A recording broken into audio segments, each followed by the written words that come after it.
I'm Lisa Carver. Welcome to Money Wisdom, sponsored by Johnson Brunetti. We're educating you about smart ways to manage your money. And joining us is Eric Hogarth, certified financial planner and Johnson Brunetti partner. And welcome, Eric. Welcome back. Good to be back. Today's topic, don't outlive your money. So let's talk about knowledge first. Outliving money, that sounds scary. So things you should be thinking, of course. That's the #1 concern of people approaching retirement. It'd be nice if it was how many vacations can I go on in a year, but it's is my plan going to work, and in the first place, do I have one? Okay, so knowledge. First, you have to know how to be educated. So #1, the responsibility for funding retirement is more up to the individual. Did you save enough money? I mean, when we look at traditional retirement, there's typically 3 sources: pension, Social Security, and the money you saved, which is most important, of course, because it's the one thing that you really can control. So you have to make sure that you're diligent over the years saving for retirement, of course. Okay, #2 knowledge point. People are living longer. Right? When Social Security was introduced, you couldn't start it till you were 65 years old, and statistically, you're only supposed to live to 64. Really? Now and now people are living 90, 100, 110. So you have to anticipate that longevity that we hope we have. Okay, and our #3 point for knowledge, understand your current financial picture. Do you have enough money? Right? We have a conversation. I don't want to work anymore, can I stop?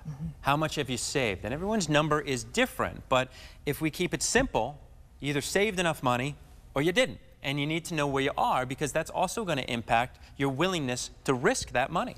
Okay, so now let's talk about some action points that you can help people with. #1, create a retirement income analysis. All right, so that first question, how much did you save? Yep. What do you need it to do? How much money do you spend in a month? Because I've never had a budget. Well, it's time to have a budget, and it's not about not doing this and it's not doing this. It's being realistic about what you spend. Sure. Because you only want to pay taxes on money you're actually going to spend. So again, have a strategy, but it starts with how much do we need coming in every month? Okay. Second action point, consider the costs of medical expenses. When you're going through that budget, one of the biggest line items, unfortunately, particularly if you're going to retire before Medicare age, is what is that healthcare expense, and you've got to anticipate it going up. And then if you get into the long-term care conversation on top, that's an even bigger expense. So that's a big line item in that budget.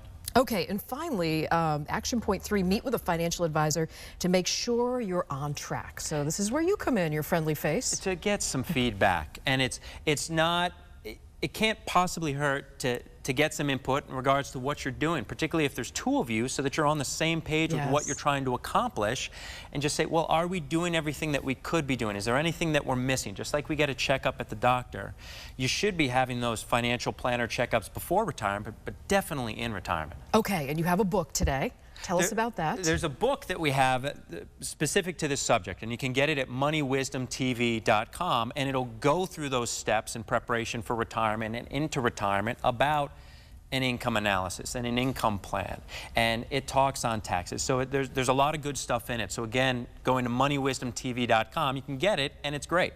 All right, Eric Hogarth, Johnson Brunetti, thank you for joining us. To learn more, go to moneywisdomtv.com.